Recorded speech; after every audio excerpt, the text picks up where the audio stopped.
샬롬, 이동춘 목사입니다. 오늘도 여러분의 삶이 주님의 평안으로 가득하시길 기원하며 하나님의 말씀을 나누겠습니다. 오늘 주시는 말씀은 요한복음 10장 1절로부터 18절의 말씀입니다. 이 말씀 중에 7절로부터 10절을 읽겠습니다. 그러므로 예수께서 다시 이르시되 내가 진실로 진실로 너희에게 말하노니 나는 양의 문이라. 나보다 먼저 온 자는 다 절도요 강도니 양들이 듣지 아니하였느니라. 내가 문이니 누구든지 나로 말미암아 들어가면 구원을 받고 또는 들어가며 나오며 꼴을 얻으리라. 도둑이 오는 것은 도둑질하고 죽이고 멸망시키려는 것뿐이요 내가 온 것은 양으로 생명을 얻게 하고 더 풍성히 얻게 하려는 것이라. 아멘. 요한복음 10장 1절로부터 18절 말씀을 본문으로 예수님의 선한 목자로서의 특징이라는 제목으로 말씀을 나누도록 하겠습니다. 오늘의 말씀은 비유입니다. 오늘의 비유는 양과 목자가 중심입니다. 그리고 양의 우리, 양의 문, 문지기, 양의 목자, 선한 목자, 절도, 강도, 도둑, 사꾼 등이 양과 목자의 비유를 이해시키는 데 사용되는 뒷받침 비유입니다. 본문에서 양은 예수님의 택한 백성이고 목자는 예수님입니다. 예수님은 양의 특징을 통해 구원받은 백성의 행동 규범을 설명하십니다.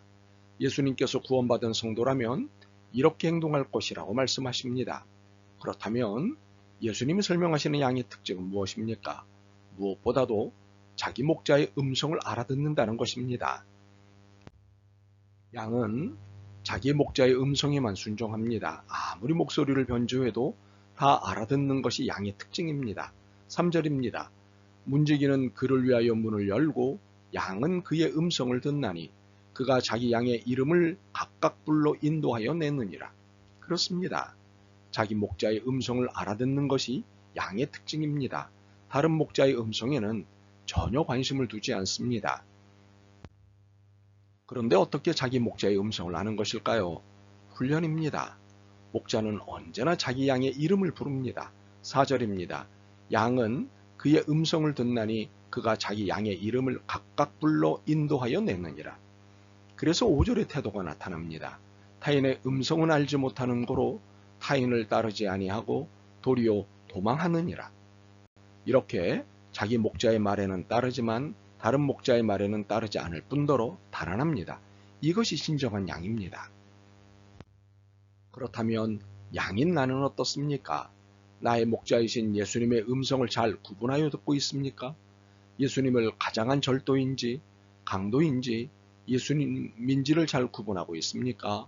예수님의 음성에는 순종하고 다른 음성에는 도망가십니까? 어떻습니까? 혹시 내 이름을 안 불러주셔서 잘 모르겠다고요? 혹시 안 듣고 계신 것은 아닌지요? 예수님은 자신을 목자라고 칭하시고 양을 위한 선한 목자로서 그 특징을 설명하십니다. 첫 번째 특징은 문을 통하여 양의 우리에 들어가십니다. 문이 아닌 다른 곳으로는 절대 들어가지 않으십니다. 반드시 문으로만 들어가십니다. 문으로 들어가지 말아야 할 이유가 하나도 없으시기 때문입니다. 떳떳하기 때문입니다. 그러나 도둑이나 강도는 문으로 들어가지 않습니다. 그들 자체가 불법이기 때문입니다. 그런데 꼭 문으로 들어가시는 데는 중요한 이유가 있으십니다. 그리고 본질적인 이유가 있으십니다. 이 문은 예수님이시기 때문입니다. 7절과 9절입니다. 그러므로 예수께서 다시 이르시되 내가 진실로 진실로 너희에게 말하노니 나는 양의 문이라. 내가 문이니 누구든지 나로 말미암아 들어가면 구원을 받고 또는 들어가며 나오며 꼴을 얻으리라. 그렇습니다. 예수님의 문만이 정의이고 진리입니다.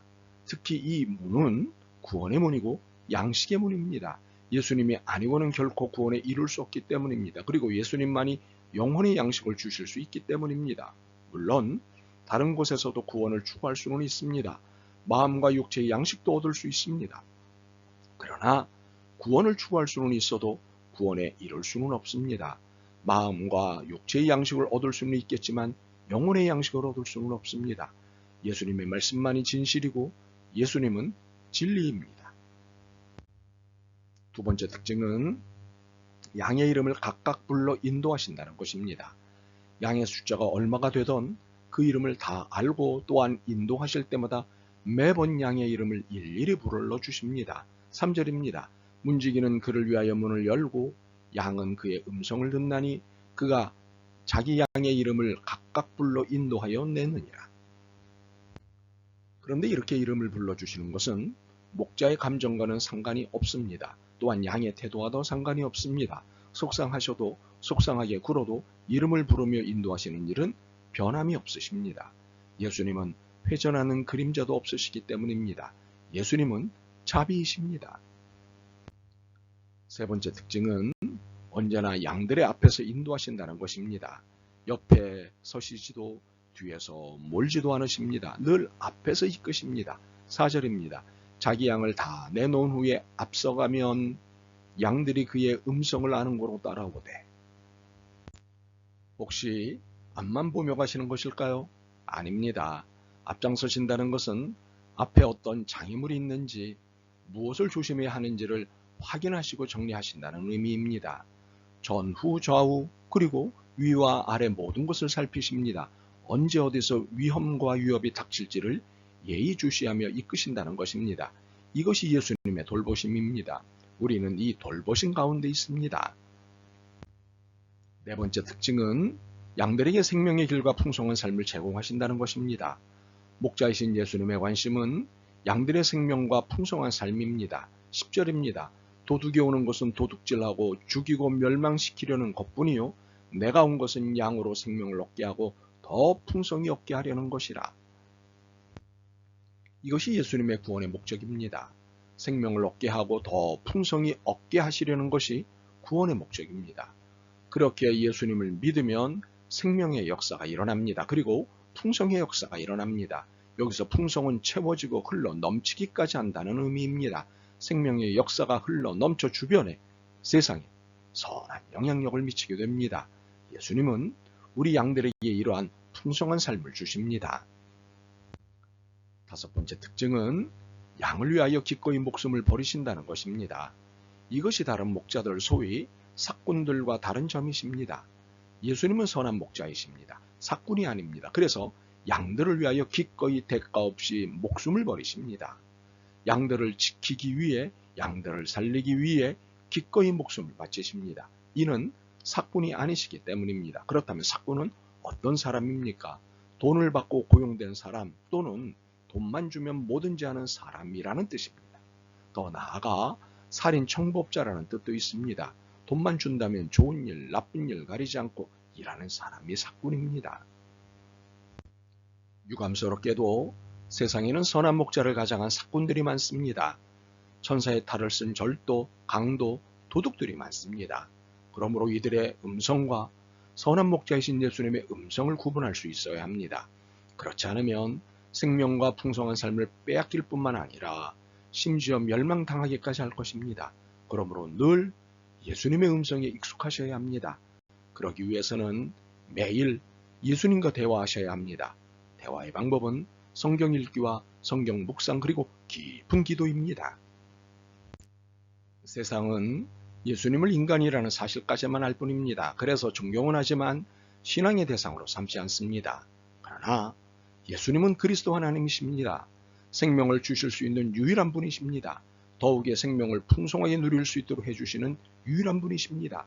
그러므로 언제 어디서든 예수님의 음성을 놓치지 않는 우리가 되면 좋겠습니다. 아멘. 주님, 주님의 말씀만, 음성만 듣기를 원합니다. 주님의 말씀이 아닌 것에는 뜻을 두지 않게 하옵소서. 바쁜 일정이 기도 못하는 핑계가 되지 않게 하옵소서. 예수 그리스도의 이름으로 기도드립니다. 아멘. 오늘도 여러분의 믿음과 삶을 응원합니다. 사랑합니다.